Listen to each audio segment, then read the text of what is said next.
Start of it. A very good morning. At the outset, I'd like to thank the organizing committee for giving me this opportunity. I'm going to talk on the intraocular lens approaches for presbyopia management. So I have nil financial disclosures or proprietary interests with regard to talk. There are myriad of presbyopia solutions, and I'm going to predominantly highlight today on the intraocular lens options for treating presbyopia, which includes the trifocal, the extended depth of focus lens or the ERV lens, and the multifocal lenses. So we have a changing profile of the patients opting for cataract surgery. We earlier had the patients who were waiting for the visions to drop below 660, came with dense brown cataracts. And now we have a patient who's got an active lifestyle, who's in 60s, who drives and who plays a sport and who desires spectacle independence. So cataract surgery is no longer vision restoring, is more of a refractive surgery where we have to make them free from spectacles. Always the holy grail in ophthalmology forever, I feel, has been the presbyopia correcting intraocular lens. So we have different types here. There's no perfect lens which would suit all. I would always request my colleagues, or even I counsel my patients and see their life style or their life profile and try to offer the best solution for them based on their day-to-day activities or their lifestyle. So we have the trifocals, the continuous range of vision, the EDOF lenses, and the fusion IOL. I'll be just talking about these lenses. Before I kickstart my talk, I'll just like to share a few case studies, three cases which I like to share here. Initially, there was this 58-year-old homemaker who had come to me who had a best corrected visual acuity of 6/9. She had incipient cataract. This was a refraction. She was in hyperope and astigmatism in other eye.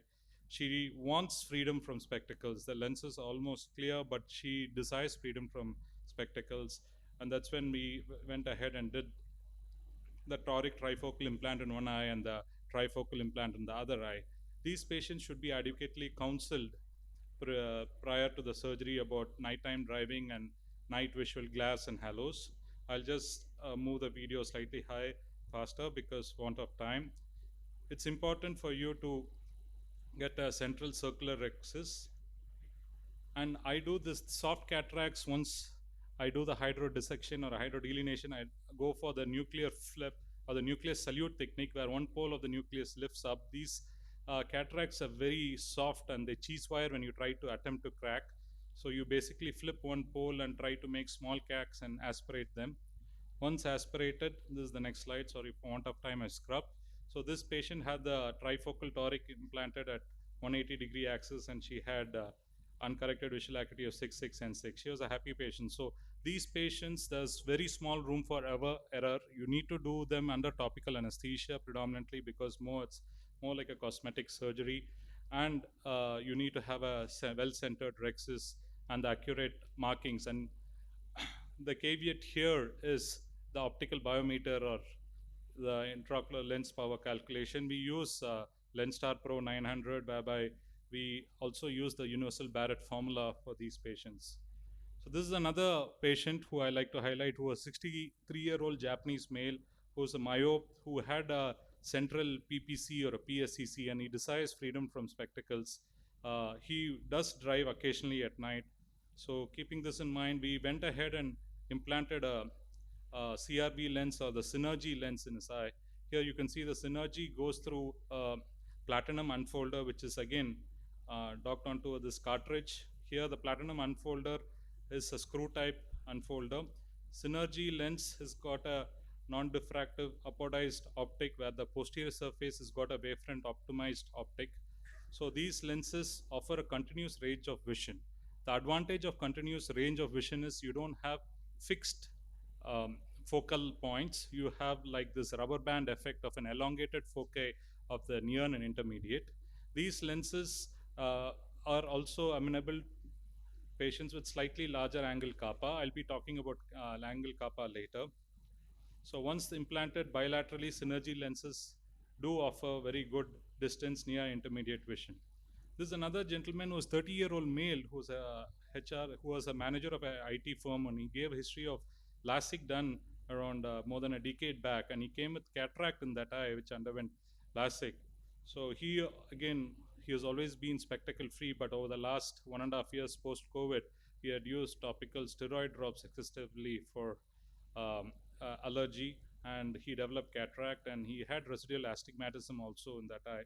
So we went ahead and implanted a toric lucidus. The lucidus is a refractive EDOF lens. Here, the lucidus is a better suited lenses for patients who had prior refractive surgery, predominantly because they don't have much of diffractive rings here, so the glare and halos are much less. The lucidus lens is got both spherical and negative asphericity in the anterior surface. There's a central bump. It's very similar to supraphobe in focus lens, and this lens has to be customized because most of the lucidus lens comes with two standard diameters. I prefer lucidus toric for patients who had prior LASIK surgery or any refractive surgery. The lucidus toric comes in two variants. One is 12 mm and 12.4 mm, and other is 11 mm. And the advantage of this lucidus is it also has a larger optic size of 6.25 mm. So these myopes who have much larger bag, you always prefer to go with a larger optic size and a larger diameter of these lenses, because when you have a large bag and you implant a toric lens, there's always a chance of post-op rotation in these lenses. Here you can see again I do this nuclear flip technique. I'll just forward. This is the lucidus lens. It's a hydrophilic acrylic lens. It doesn't come preloaded. You have to load it. It does go through a wound assisted incision of around 2.4 mm. I had to enlarge my wound. I normally do with a micro incision of 2.2 mm size. So you have a central bump in these lenses, which is not visible as such, but under the microscope at high map, you can see the positive asphericity in the center. So these are the other presbyopic lenses. I'll just scrub through fast for the want of time, which we implant. So we have the AT Lisa trifocal, which is a hydrophilic lens, the Physiol hydrophilic lens, which is again a quadrupod design.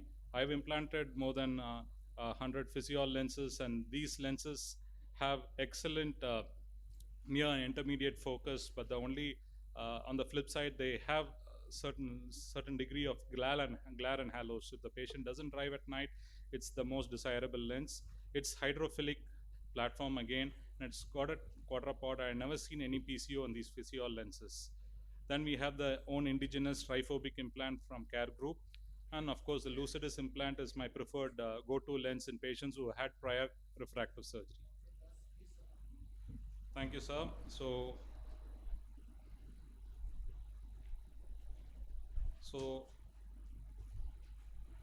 I'm just going to end this talk with showing you the different types of intraocular lenses which are available now. So we have different types of presbyopia controlling lenses. So you have the refractive and the diffractive. The zonal refractive is pupil dependent, and the aspheric refractive lens like Technis, Eyehance, Vivity, and Magnificent, they are again not pupil dependent and they have less amount of glare and halos. The intermediate focus is better, whereas the near focus, you need to go for a micromonovation in the fellow eye. The diffractive lenses include the Technis multifocal, Restore, and the Accretive, the indigenous one. The EDOF diffractive include the Symphony or AT Lara, which is the Echelets, and the trifocal diffractive, which is the Panoptics, Physiol, and Triphobic. So there's no one lens which suits all. So my preference, we customize, we counsel the patient, look at their lifestyle, then decide on what particular type of implant we can go ahead. Thank you for your kind attention. Thank you, Dr. Das, for the nice presentation. I request our presenter to be in correctly in time. The time limit is 8 minutes. We had Dr. Janine Patel, next speaker. She's here, Dr. Okay, we'll move forward. Dr. Piyush Kapoor. Yeah. Yeah, you can do it right now or later on. Okay, very nice. Please. Mike is there on the second in the second row. Mike was there.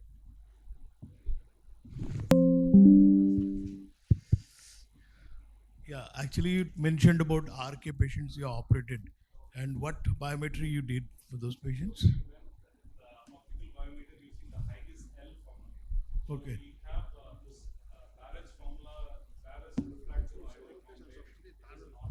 Yeah, yeah.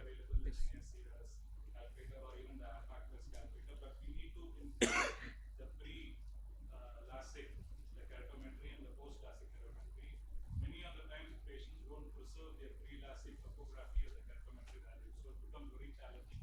Highest L is more suited for these patients. It comes preloaded with anterior. Okay.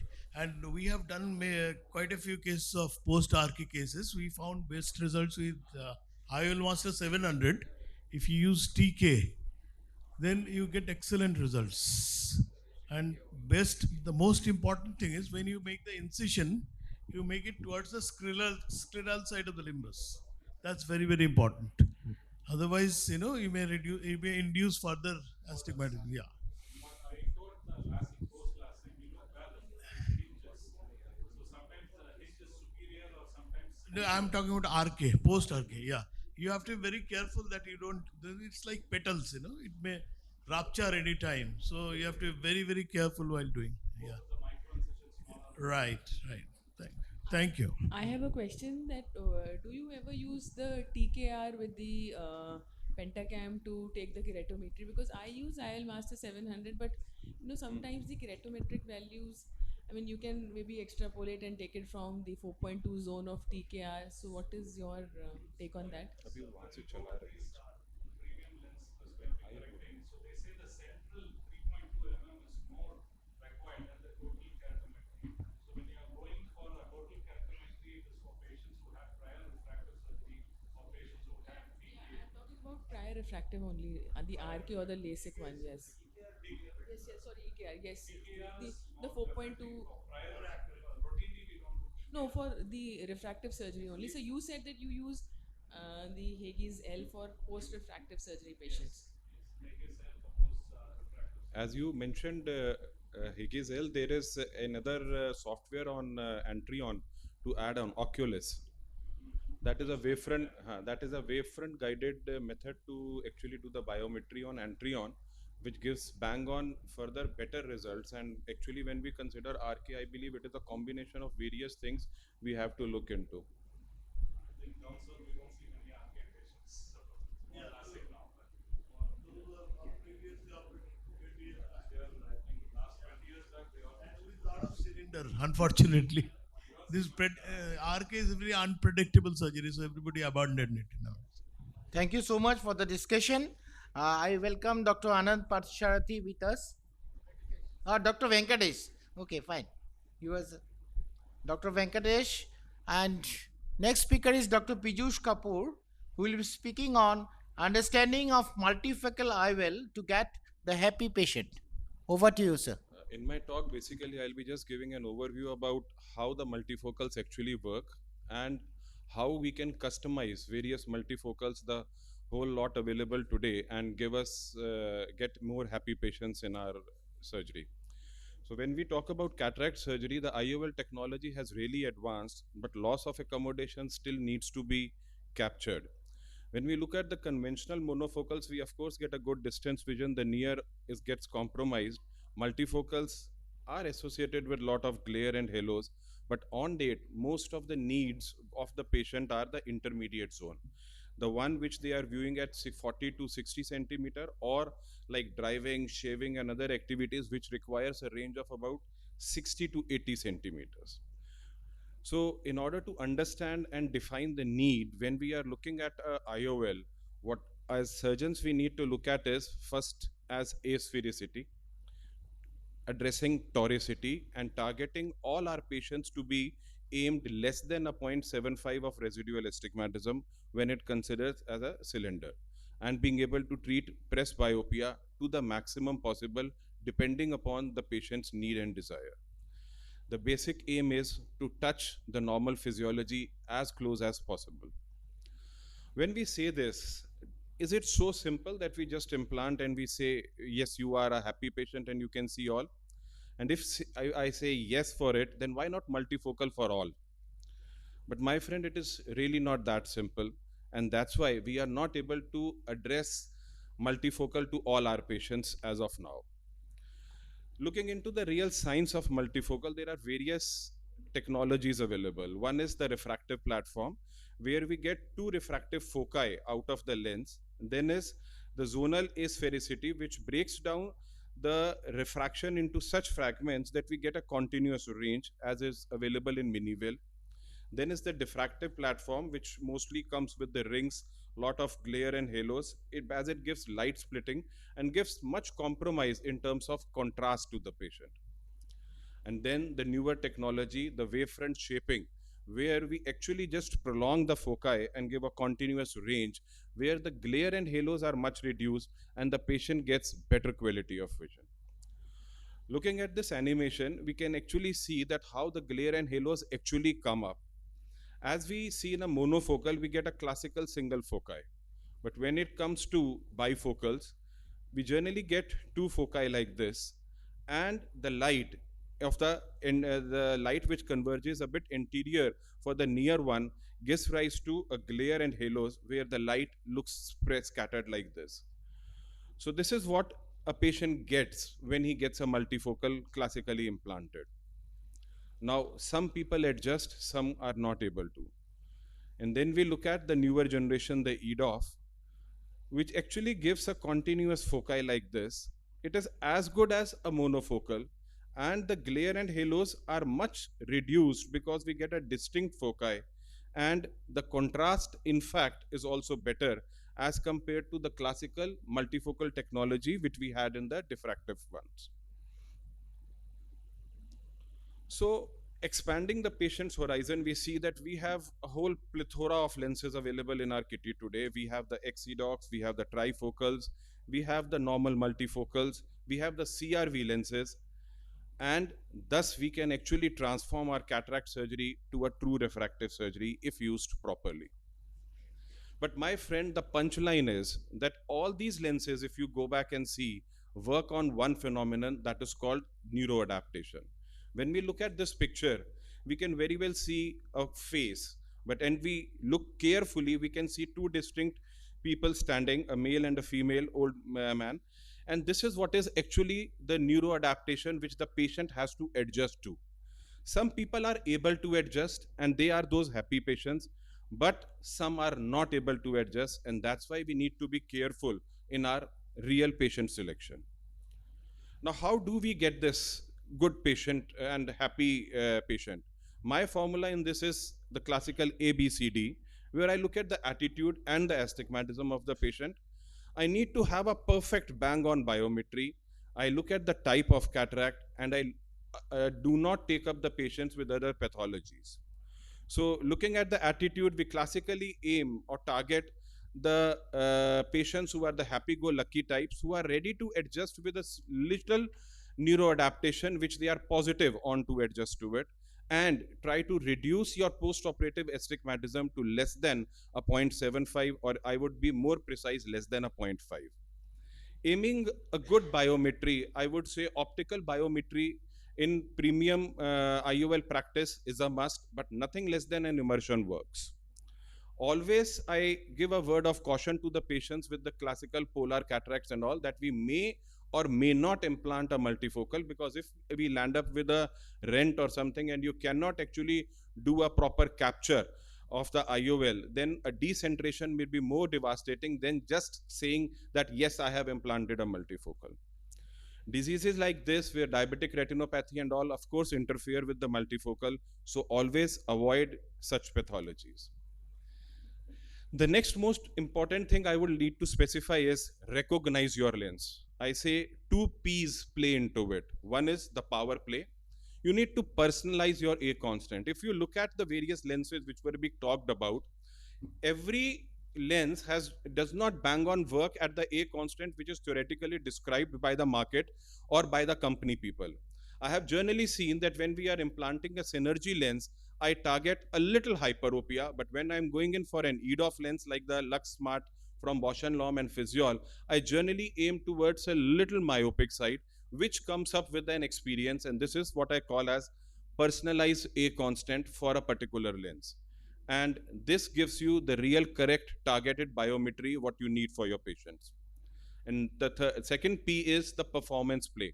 How does the lens actually work? How does it actually work for the patient? How happy the patients are? For which, talk to your colleagues and see your own experience by putting in the lens for a few patients who are more forgiving sorts, and which will allow you to understand that which lens works the best. Talking about the traditional where various multifocals are available, but how do we do it is we do the right patient selection, a proper counseling, good surgery of course is required, and thus you have those happy patients. Based on these visual requirements, the patients who really do not want any glasses, trifocals, or the extended range of vision lenses are the one I choose for, and who are okay with a little dependency on the glasses, but they want a better quality of vision, of course, EDOF are the choice for it. Depending upon the lifestyle, if the patient is a night driver, I would always choose an EDOF, and if not much, trifocals and the extended range of vision lenses or like the synergy and all are my choice. Astigmatism, as I said, less than a 0.75, I do not intervene, and I always place my incision on the steep axis. Anything between 0.75 to 1, I generally use my flax and use the LRI to correct it, but anything more than 1, always a toric is a must. Having eliminated all the major exclusions, I would say that almost any eye or any individual is actually suited for a multifocal or an EDOF if planned suitably. And patient satisfaction is actually directly proportional to your target emetropia. The near your refraction is close to zero, I say almost 100% happy patients you achieve. Thank you. Thank you, Dr. Piyush Kapoor, for the nice presentation. We have our next rescue team to the red code in cataract, Dr. Shital Malwakar. I have a question, Dr. Piyush. So, in a unilateral Dr. Shital is there with us? a young patient with unilateral cataract who does not want ring and halos, what will be your choice of lens? Of course, an EDOF, ma'am, and I would actually see that what sort of lifestyle the patient has. When you say a young patient who is actually Around 40s total 40s, with lot for, of screen time. again a hyperopic or a myopic. If you know a myopic, lot of screen time, she's okay with the glasses. I even look at what is the refraction. Like if the refraction is anything around a 1.25, she says she wants to use glasses, I can even use a EDOF on one side and allow her to be with the glasses. But if the patient wants to be absolutely glasses independent, then maybe, and if she does not have too much of night driving, then maybe I can use an ERV and do a LASIK on the other eye. And out of the EDOF, which ones do you prefer? I mean, the I Lucidays have been and the. using Physiol, I have been using LuxSmart, I have been using almost all, like eye hands, everything. But on date, if I see that the best near vision I'm getting is with Bosch and Lomb LuxSmart, where almost with a binocular implant I get up to about an N6. Physiol generally gives a little less. The patient mostly requires a 1.25 to a 1.5. And eye hands, of course, I do not consider it as a EDOF. I always talk about it as a monofocal lens with a better near vision. What about the Vivity? VVT, of course, is good, but I had been implanting a lot of VVT, but lately I have shifted my practice more towards Bosch and Lomb LuxSmart, because I have seen that the quality of vision with LuxSmart is slightly better. It does not come with any kind of rings. Like VVT has those refractive rings. Some of the patients with VVT do complain of a little compromise in their distance vision. When I was saying that neuro adaptation, like come what may, any EDOF you may talk about, any multifocal you may talk about, they have a little compromise in terms of the quality of vision, and how much the adaptability is there and how much that visual disturbance is there is variable from lens to lens. So LuxSmart is the choice when it comes to, as compared to VVT in these days of my practice. Thank you. Great talk, sir. I agree with your, your comment about attitude. I think attitude is the most important. And if we could have some questionnaire where we could, a psychological questionnaire to figure out which patients are best suited for multifocal. We do have, ma'am. Yeah. Before any patient is counseled for a multifocal, he has to fill the form. Correct. Yeah. And So I just wanted accordingly, to we like just, stress the importance of that. Also, a question to you is that there are some very few patients who persistently keep complaining about the halos and are unhappy. So have you, in your experience, had to explant and do an IOL exchange, or how do you deal with those patients?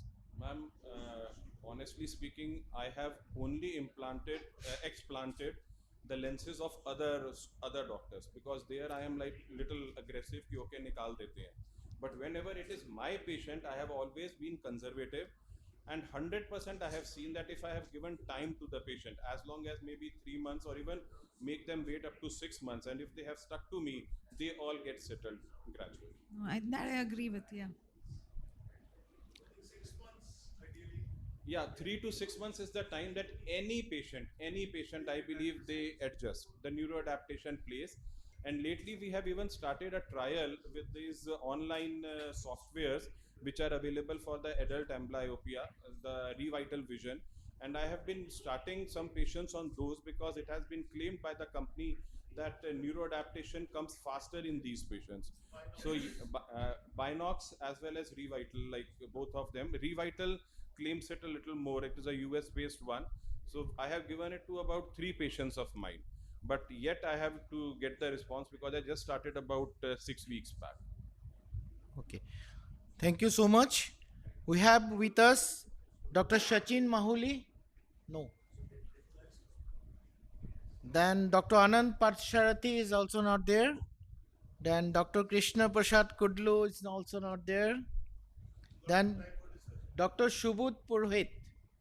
Yes, your topic is precision in toric IVLs. We'll have enough time, and by this time, I welcome our co chair, Dr. Jogesh Shah, to our meeting. Please, sir.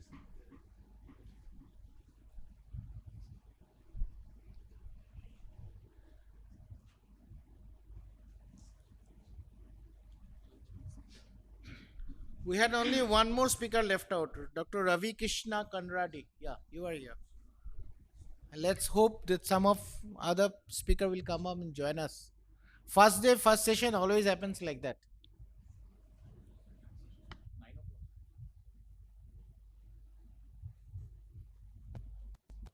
Good morning, everybody.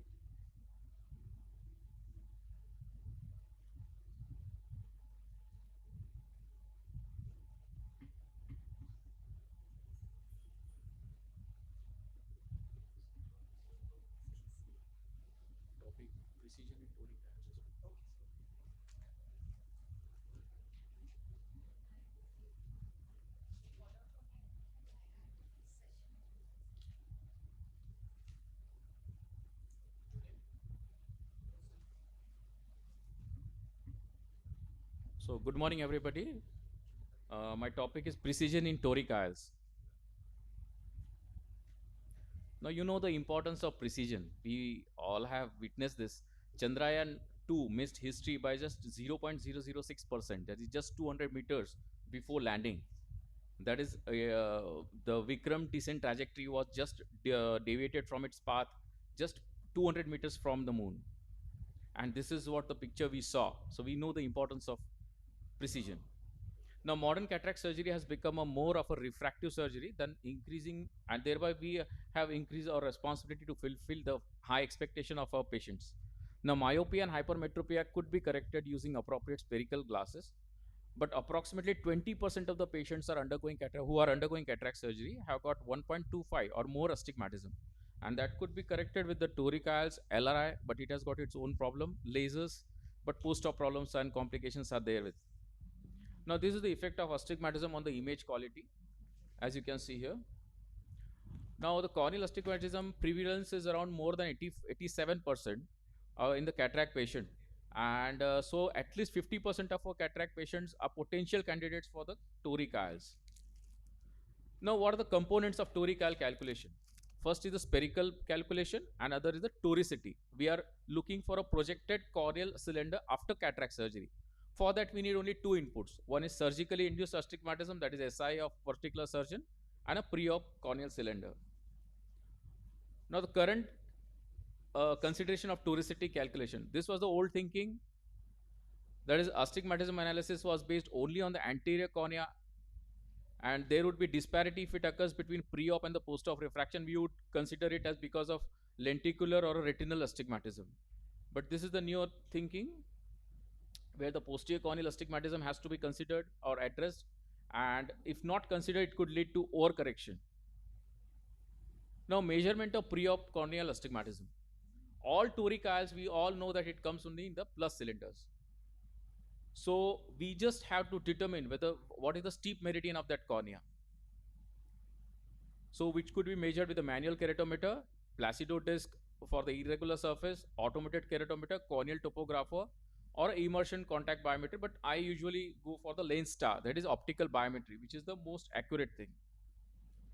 Now, posterior corneal astigmatism, if as we all know that anterior surface of a anterior surface is in the early life is with the rule astigmatism, and as the age proceeds, it goes into against the rule. Now, what if we don't consider posterior corneal astigmatism?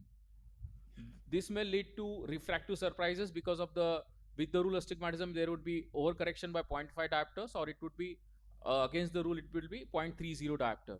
And the best way to minimize it, use the corneal topography with the posterior floats.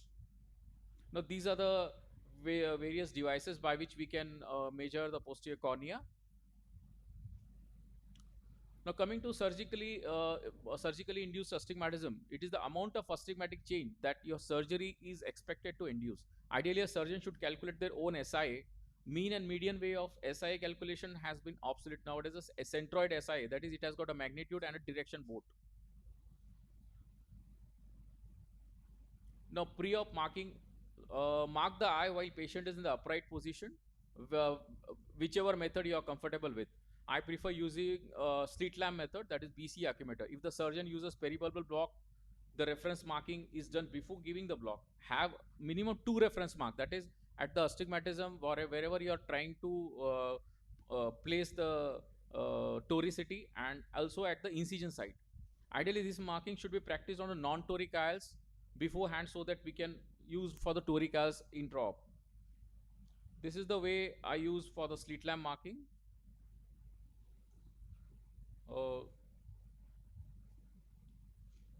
We just mark the 180 and 90 degree and at the axis of the lens where we are intending to put it. No need for elaborate markers, so slit lamp marking by BC marker is good enough. Now these are the lower tech machines, manual marking other, but higher tech machines are available, but I don't have all these machines. Now, intraoperatively, IOL alignment is made following lens implantation in the bag. While the lens is unfolding in the capsular bag, rotate the IOL clockwise, and approximately the lens should be 20 or 30 degrees shorter than the desired position. As you can see here, the axis mark is there, and it is 15 to 20 degrees shorter than the intended axis.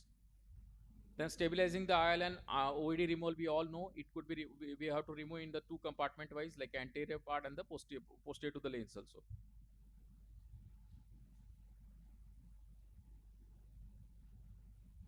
As you can see here, I am rotating the lens and putting the lens and the at 20 degrees shorter to the intended axis, and while doing IA, I'm making it more less than 5 degree or approximating it to the axis. Now these are the steps. If at all, if it moves over, it is over rotated. These are the steps usually we have to follow. That is gross alignment, OVD removal, fine alignment, and nudge the IOL before into the capsular bag. And if it over rotates, again go from the first step. Now IOL rotation can have a significant impact on the astigmatism. Generally, for every degree of IOL, there is 3.3% of cylinder loss. So there would be a complete loss of cylindry or toricity if the rotation is more than 30 degrees. Now these are the intraoperative checklist for the precision of IOL. Toric IOLs, like check the printout, then check the IOL power, toric model, then marking autoclaved or not. Always a backup toric lens should be there. During the surgery, mark the incision site and also the intended axis. These are the 10 pearls I usually follow. Ensure that the patient is willing, as Dr. Kapoor has already said about the counseling. Promise less and deliver more. Then precise corneal steep axis marking. This I'll rush up. Reconfirm the proper alignment to avoid, again go at the 12 o'clock position even if you are doing a temporal incision, and avoid parallax error to fix the problem. And seal the incision properly, don't overinflate. And post-op, if you find any misalignment, we can do realignment in 2 weeks after visiting astigmatism fixed out calculator online calculation. And this is what we follow into not only in toric IOLs but all the premium lens also. Promise less and deliver more. finally, I would like to say an astounding difference between accuracy and precision is consistency. Thank you. Dr. Shubud, open for discussion. 2 minutes.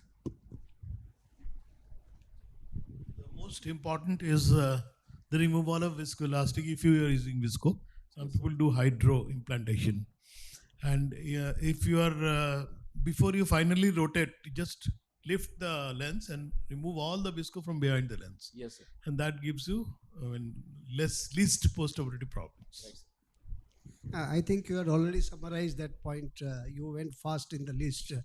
The only Yes. one thing which I would add Yes, sir. is that before you remove your irrigation port, Yes.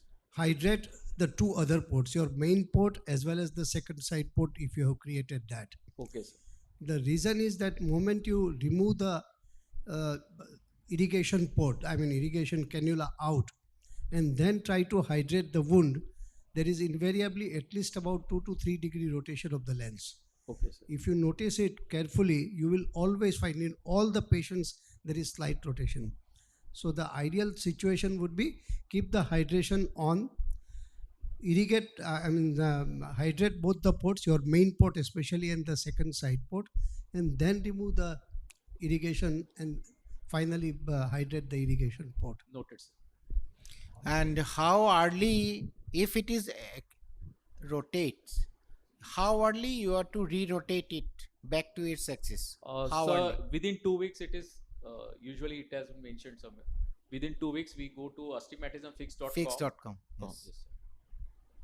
So in case you don't have access to complicated streamflung photography to assess the posterior corneal toricity, I think there's something called the Baylor's nomogram which can be used. Yes, sir. Yes, sir.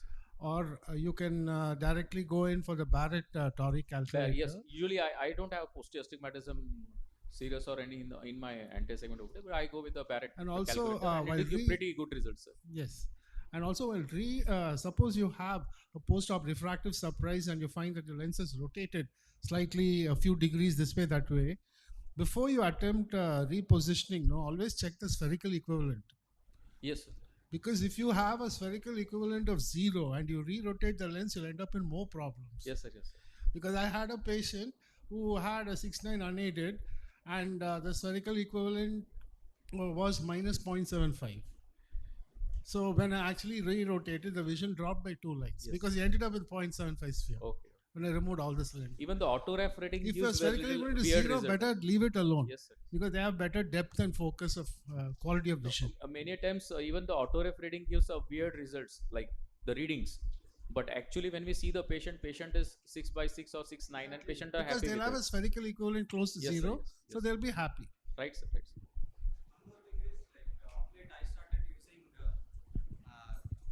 PSS only to load the IOLs. So it's hydro loading as well as hydro implantation.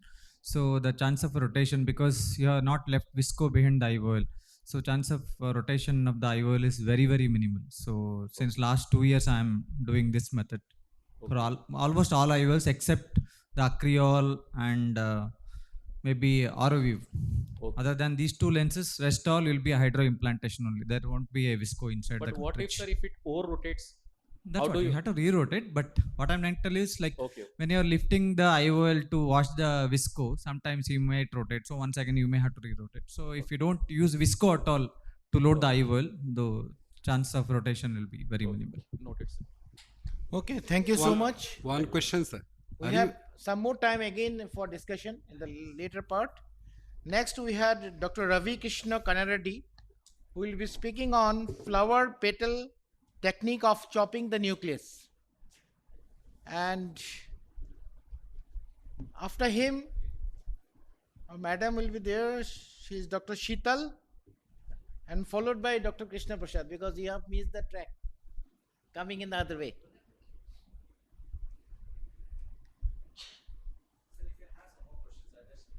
Okay, fine. Sir, I just Fine. wanted to Any- highlight, does Yeah.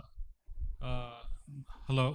Yes, sir, can I? But at the same time, we need to remember that in the plate haptic, there are 4 fixation points. And if you calculate the distance between the 2 fixation point, it's always less. It's quite less, and that's why the rotation does not occur. And the second thing, as far as the viscoelastic is concerned, it may be a good option to use sodium hyaluronate like Hulon, because that comes out very easily while injecting the lens. Sorry, go ahead, please.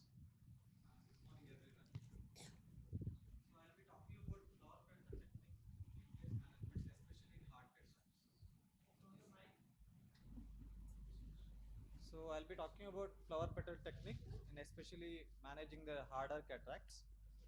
So there are many techniques to chop the nucleus.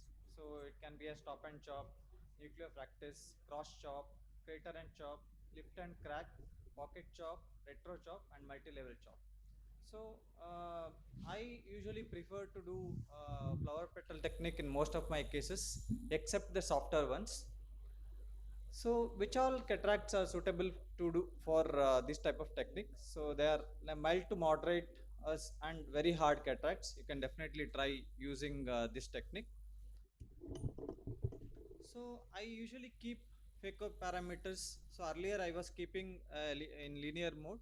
Now I am using the IOP of around 22 with fixed vacuum as well as flow rate. And that I'll just go through the technique, what exactly we do in flower petal technique.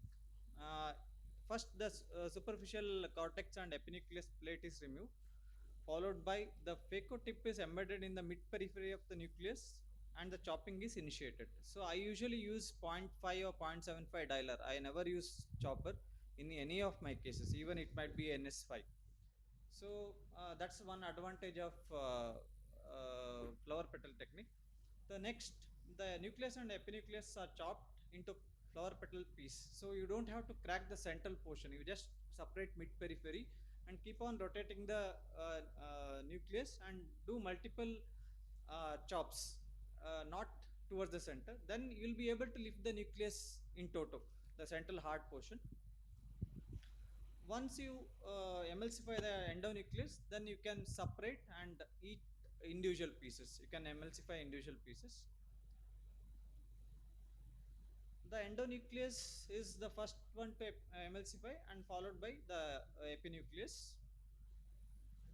Then the routine procedure like cortical removal and IOL implantation. So this is one video. So it's sometimes very difficult to crack a nucleus. So, but we have to adopt our own technique or some easy way to manage this. So here the person is trying to break the rock, but initially he was not succeeded. Then ultimately he put two chisels sideways and just removed. So this is how the flower petal technique works. So this is NS4 grade cataract. You can just see that I am just trying to hold the mid periphery and using a dialer to separate. So at the end, No, no, the light. We have been trying for so long about last. video you cannot see the You video at cannot all. see. Nothing will come in the proceeding.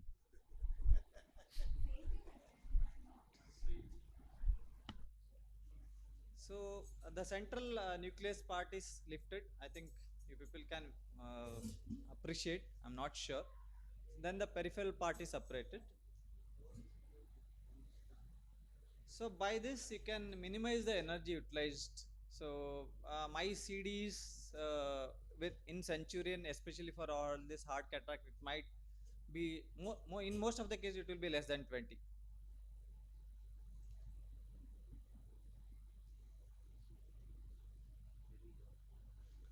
So once we remove the central part, then it's easy to separate the plate and emulsify.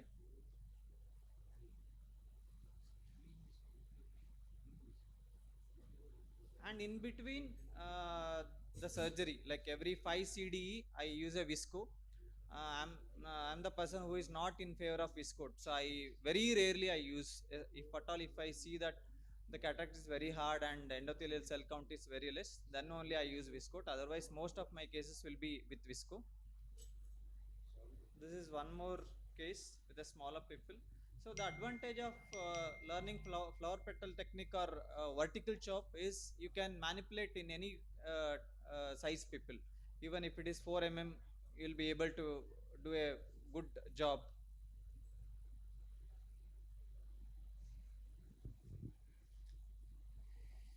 This one more video. So this is NS3.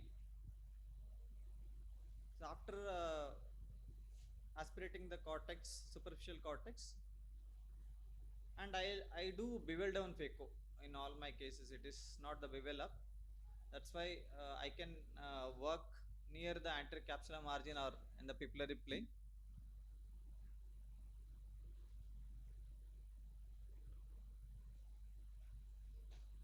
So once, like, how to start doing flower petal technique is you can just start in NS2 cases, and slowly it's little, the learning curve is there, but you can definitely learn if at all, if you are a person who loves vertical chopping.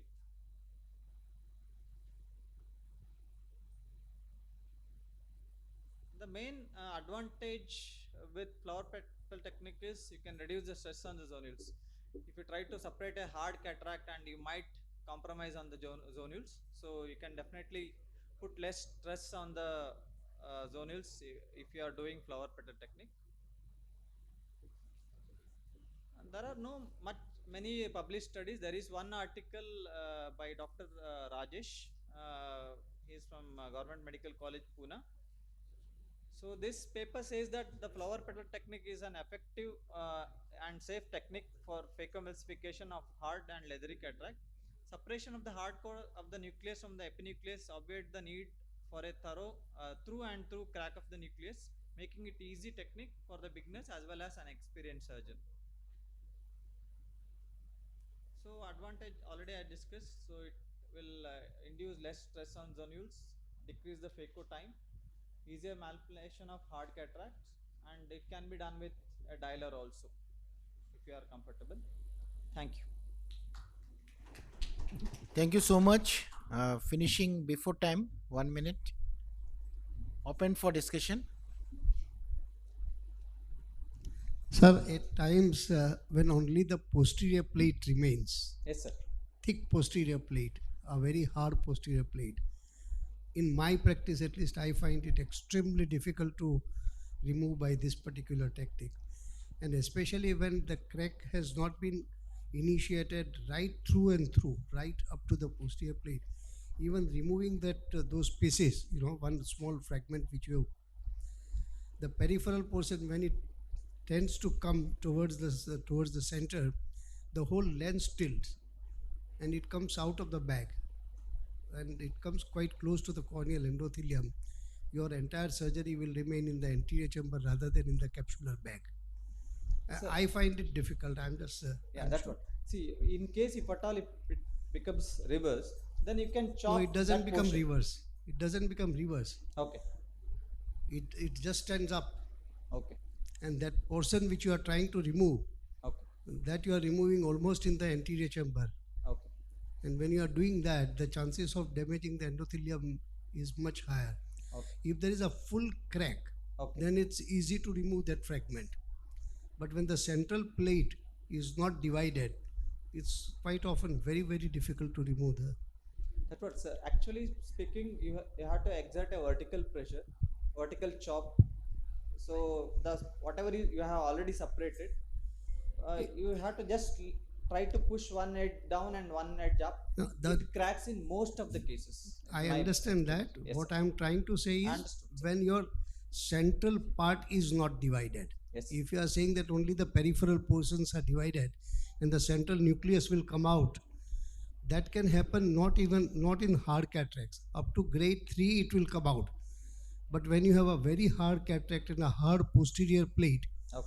it's almost impossible to remove it, at least in my hand. One more thing I feel, when you have left out with the central part, and in cases of hard cataract, the posterior capsule is also very thin. So again, there is a sharpness, and you are not using viscoat. So in all these cases, may lead to the PC rupture.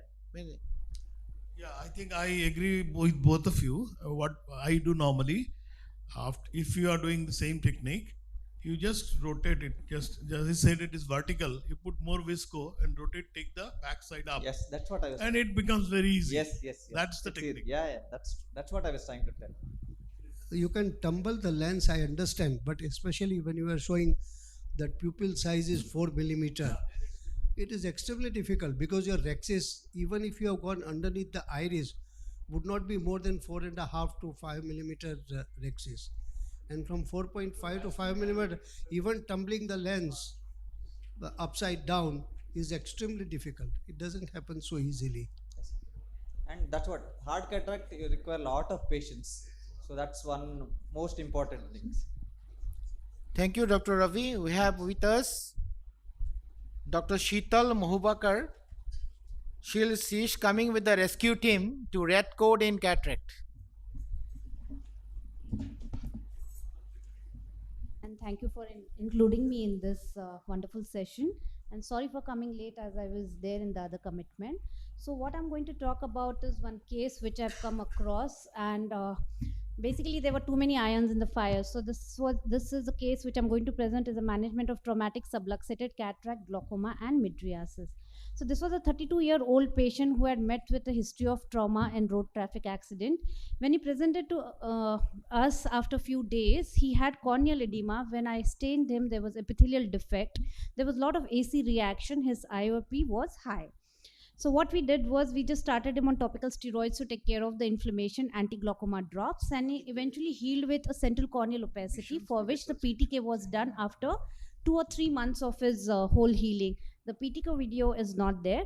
So once PTK was done, I waited for 3-4 more months, and then he still remained with a mild opacity, and his glaucoma was uncontrolled on maximum anti-glaucoma medication. He had subluxated cataract, and there was an atonic pupil. So I'll present this video now. How do I? Yeah, okay. So this is how you can see the epithelium was still little thick on that side. The epithelium was removed at the time of the surgery to have a better view. You can see that there was quite a large subluxation from, this is a surgeon's view, I sit superiorly, so there was almost from around 1 to 2 o'clock till 6 to 7 o'clock, but the subluxation was not very, very bad. So once the epithelium was removed, basically whenever I'm doing a combined surgery, I will make a scleral flap, partial thickness scleral flap, before I take over the cataract surgery. So MMC was applied for 2 minutes, and then a thorough wash was given. I don't know how to do the forward of this video in between. I need to do it. If anyone can help me with that. So whenever we are putting the MMC, make sure that you take out all the MMC balls you have applied and do the thorough irrigation. Once this half anti-glaucoma surgery trabeculectomy procedure is done, we move to the phacoemulsification. In this case, whenever there is a combined surgery, I would approach the cataract surgery or phacoemulsification from the temporal side. As you can see it out here, now the subluxation is seen pretty well on the temporal side. So can someone help me with how to forward it, because normally I can do it but not happening here. It will not, the bar is not there. No, the bar is not there. Yeah. You have. Oh God, I don't have that. Okay. So I'm sorry, it will go a little slowly. That's okay. So as usual, the side ports were made, the main wound was made, and now you can notice it when the rexus was going fine. Inferiorly, rexus was fine, but when you come here superiorly, I was having some struggle while doing the rexus. I needed to put little more strength. So it was like there in my mind that maybe there is some kind of a zonular weakness, maybe there is some problem over there. Luckily, the cataract was very, very soft. There were just some cortical spokes and little bit of PSC. So the hydrodelineation and hydrodissection soft was done considering the subluxation also, and I did not use any kind of phacoemulsification in this because it was a young patient, so there was no age-related nuclear sclerosis. So with the irrigation aspiration only, the lens aspiration was done, and cortical removal was done. Now here, because of the PTK, I was not worried because we were going to take care of cataract, that we would take care of the refractive error which was induced by PTK. As there was a mild subluxation, which was not very bad, we put the CTR instead of the Sioni ring to give a stabilization. Also, this is a traumatic subluxation, traumatic zonular weakness, so it's not going to progress beyond this. Whatever is there, it is going to remain at this stage, unlike your normal congenital ones. The three-piece lens was put inside. And now with this, the phacoemulsification part was taken care of. But what to do with this big, large pupil? Now we had to, after putting the IOL, we had to take care of the atonic midriatic, traumatic midriatic pupil. So the pupilloplasty was taken care of. So before doing the pupilloplasty, basically we need to kind of mobilize the iris. Because of the trauma, there could be a lot of fibrosis at the angle. So with the help of the forceps, microforceps, I was just trying to pull and release whatever adhesions were there in the angle, as also it gives me a good amount of tissue to repair it once you release it. So this was done 360 degree. I'm very sorry, again it's going to play a little slowly.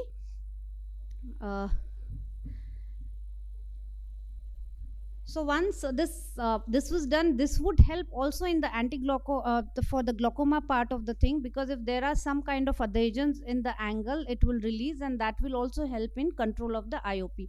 Once this was done, now there are two things which one can do. One is your fourth row pupilloplasty one can do, or such a big pupil, you can do purse string pupilloplasty. I do both in my practice. So in this case, I decided to go ahead with purse string, thinking that okay, I might give him a slightly better round pupil. So for purse string pupilloplasty, you need to have 4 openings. So there is a main wound on the temporal side. There are those phacoemulsification 2 side ports on superior and inferior side, and we met another side port on the nasal side, as you can see it. You need to use double arm 10 oprolene suture for this, and that one arm of the needle was introduced through the nasal side port, superior in this case. And you take small bites of iris. Unfortunately, this patient had a very friable iris, so at some point whenever I was taking a bite, there was a hole which was getting created. But anyways, one cannot help with that, and you continue with it. So now once you've done 1/4 of a quadrant, you take out the needle, retrieve it with the help of the 26 gauge needle, and through the same side port you introduce the same needle again inside, so and take care of the other 1/4 portion. So once you take again the similar amount of bites, this needle will now come through the main wound. So 180 degree, the inferior side of 180 degree iris bites, we have taken it, and one arm will come out of the main wound now.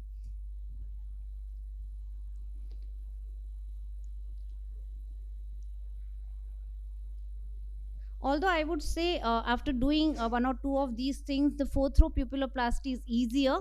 Sometimes this gives a slightly concentric pupil than that leaves sometimes a cat kind of a pupil, cat eye kind of a pupil, but it really doesn't matter too much when you have such cases. So as you can see it with the 26 gauge needle, the same needle is now retrieved through the main wound, and 180 degree has been settled. Now the second arm of the needle, the 10O proline needle, should be introduced again from the nasal side, from where we first introduced this particular thing, that is from here. If I think we don't have a pointer, from the superior in this videos, which is actually a nasal side port. So you introduce the second arm and you repeat the similar procedure. Take 1/4 bite, take it out from your other side port. Once you are done with the 1/4, introduce the same needle again through the same side port, like the superior one near the flap, and complete another half also. So this way we will complete the 360 degree of the iris, and both the needles eventually will come through the main wound. Madam, you have to sum up. Yeah. Okay, I'll just so basically we just tie this once it comes off, and the trabeculectomy was finished. When I did the trabeculectomy at encapsulotomy, there was a slight vitreous loss, and that explains why I was having a trouble while doing the CCC out there, and that was taken care by the local anterior vitrectomy. So this was a picture in the end after around 1 month or so. The patient's BCVA was 6.9 with some amount of refractive error. His IOP was controlled. His pupil was pretty good. Again, whenever you're doing a pupilloplasty, you have to make sure that what size of pupil you want. You should not make pinpoint pupils in such, even though that might give you a better vision. Such cases need retina evaluation. Such cases need glaucoma evaluation. So keep something around 4 to 5, which will take care of his photophobia also. Thank you so much. Thank you, Dr. Sheetal. Open for discussion. Next, if there is no more question, we'll go to the FECO in the soft by Dr. Krishna Prasad Kudlu.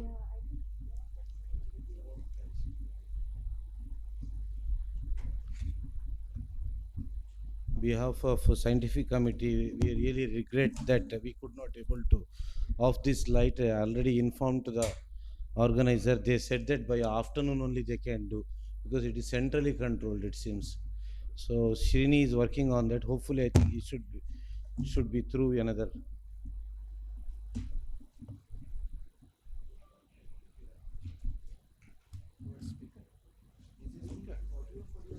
No audio.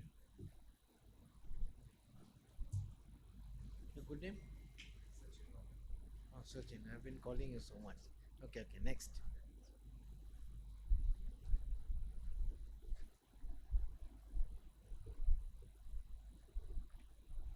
Thank you, sir, for the opportunity.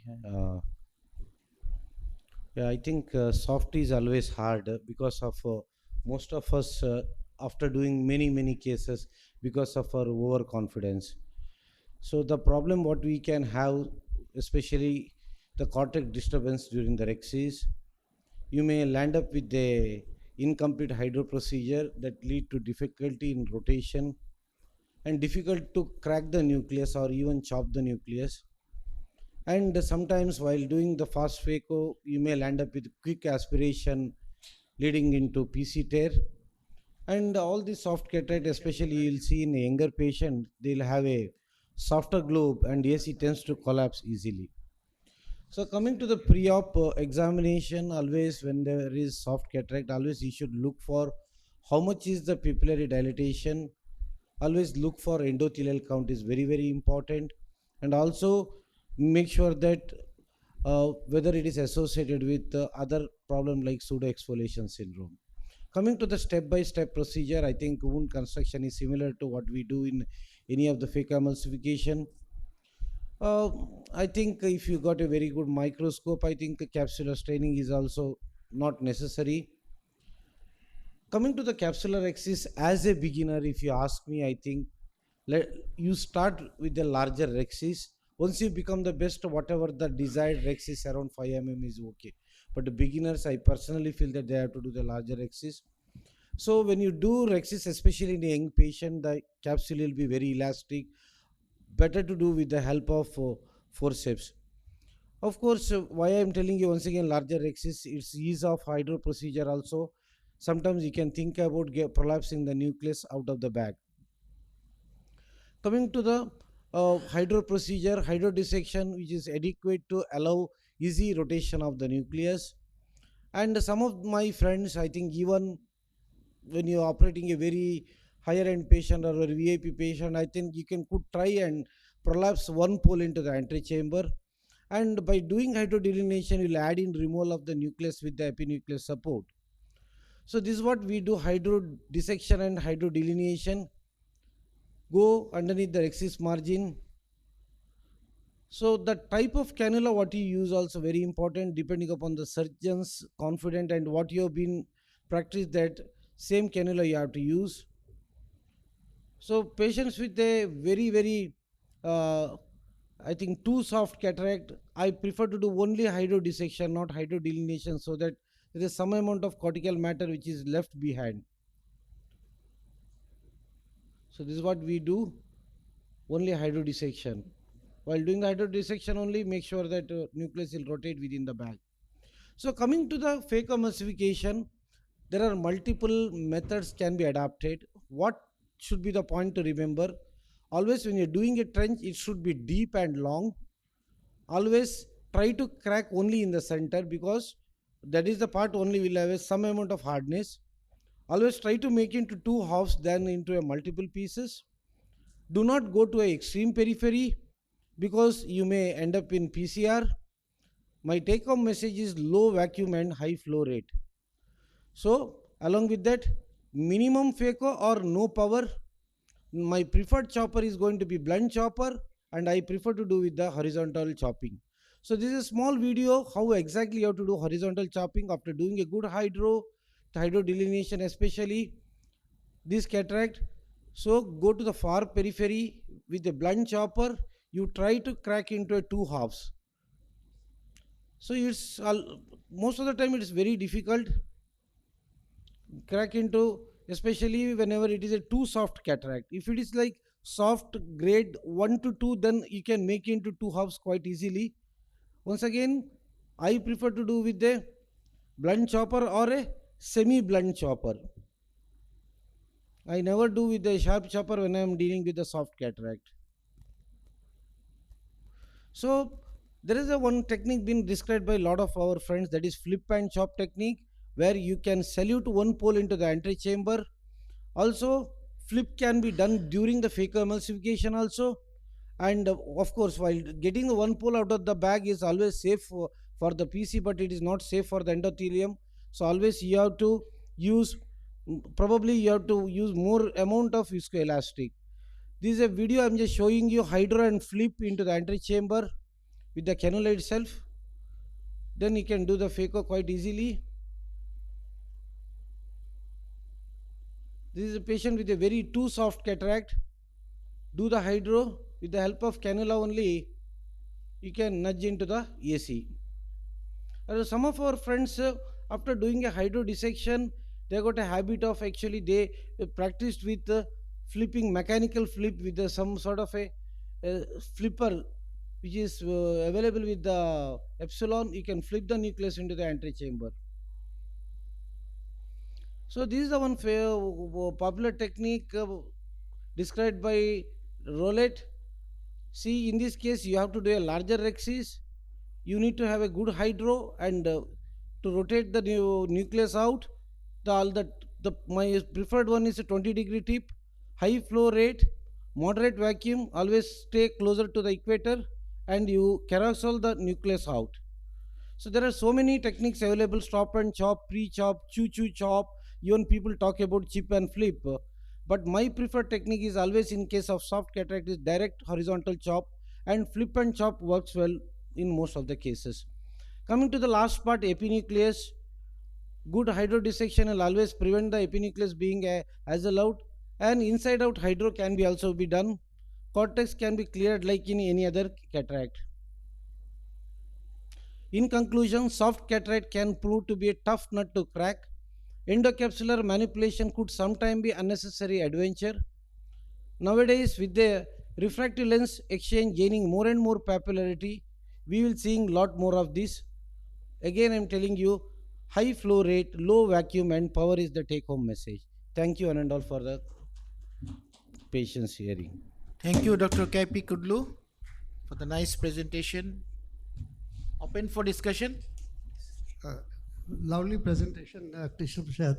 I do agree with you that soft cataract is at times very difficult. In fact, the difficulty starts even in rotation also. You may not even be able to rotate the soft cataract, especially when it is only grade 1.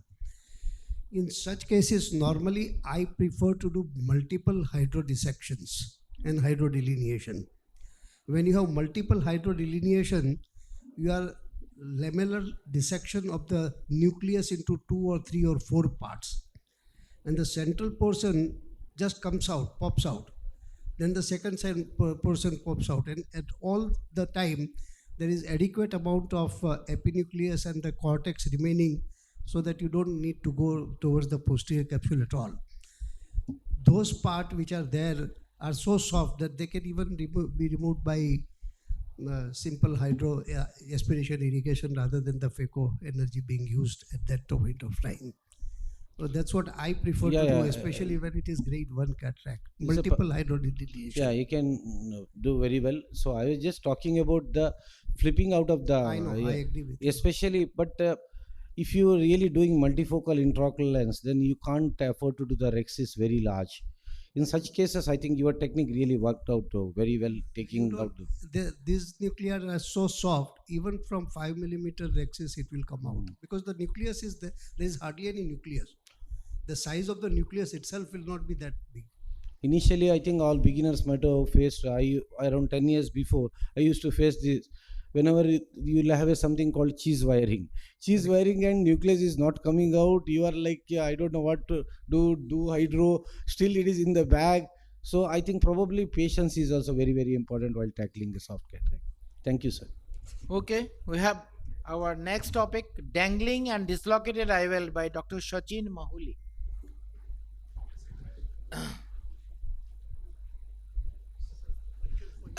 By the time he is ready, one question from Dr. Purvit. Sir, many times in soft cataract it becomes a bowel, like neither it yeah. So how do we what you do when it is a ball and nucleus CCC is little smaller?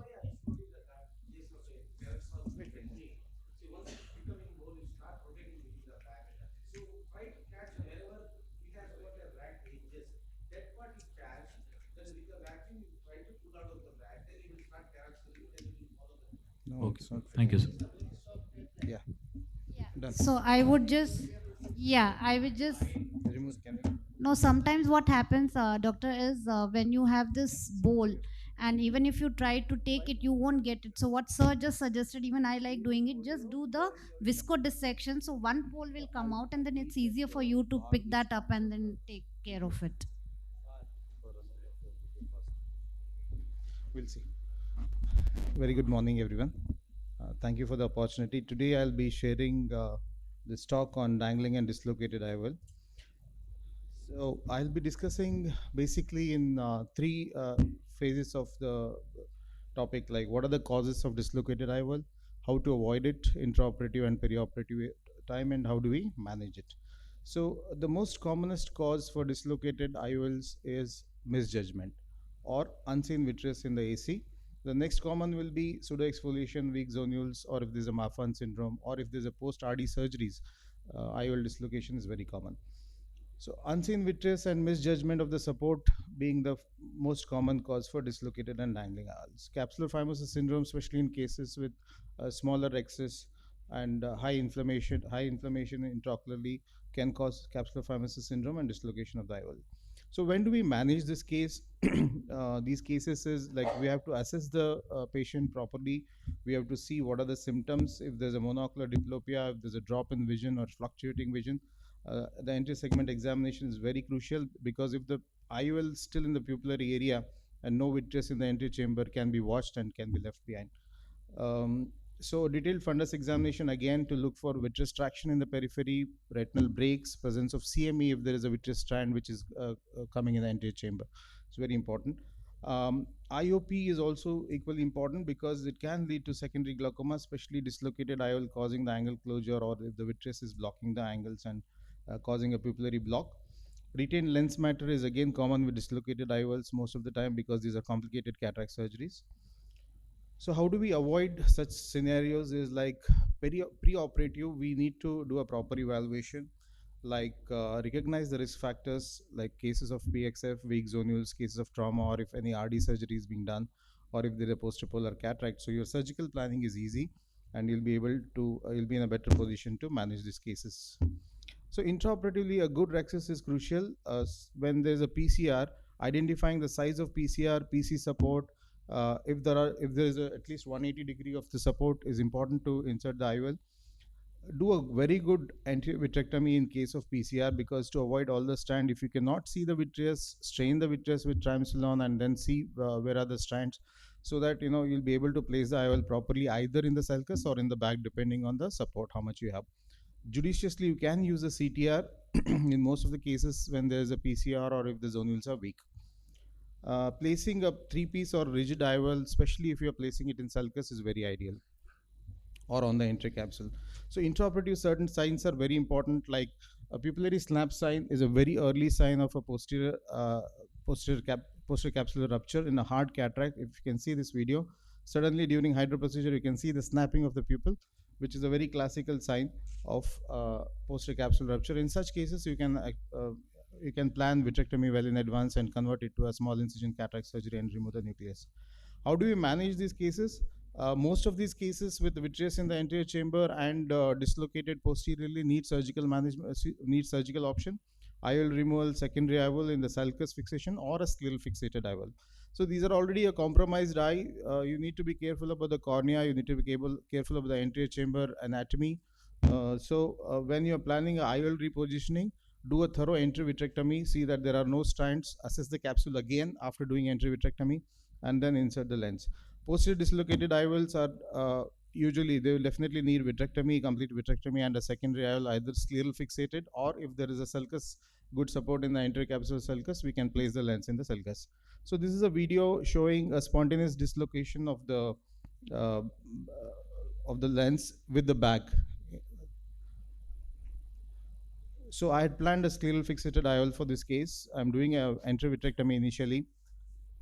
You can see the IOL dangling inside.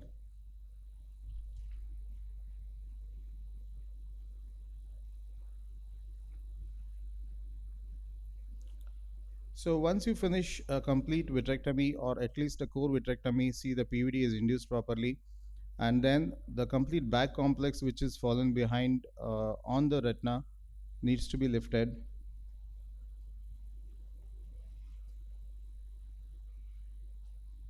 When we are doing vitrectomy in such cases, we need to look for peripheral retinal breaks. If at all you find one, you need to treat them with a laser, even if it's on the on retina. So the IOL is lifted up with the forceps, brought in the anterior chamber. Viscoelastic was earlier already coated. Viscoelastic was already used to coat the cornea. So the lens is manipulated from behind into the anterior chamber carefully, and then delivered it outside from the section which was made.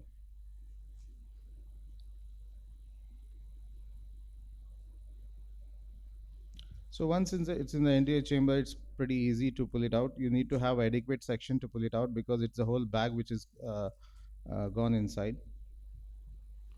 So once it is removed cleanly, and you can plan your scleral fixated IOL later on. So what are the IOL options? As I discussed earlier, either you can put it in the bag if the support is quite good. In some cases, if there's a misjudgment and the vitreous is coming, most of the cases after doing vitrectomy, you will see the bag is quite good, and you can actually place the lens in the bag in some cases. ACOL rarely used. Iris claw and iris sutured IOLs are also an option. But it releases a lot of pigments and a lot of inflammation post-operatively are the problem. Sulcus are the safest. Sulcus IOLs, either 3-piece or rigid IOLs. Scleral fixated are also in cases of posterior dislocation, or if there is absolutely no capsular support, either sutured, glued, or sutureless scleral fixation can be thought of. Yeah, sulcus IOLs, as I earlier told, capsular support is crucial. A good rhexis is important for the same. Either we use a 3-piece or a rigid lens in such cases. This is a video which shows dislocated IOL. In this, it's very interesting because you can see the capsular support being quite well there. The IOL had dislocated. I hope you can see the video.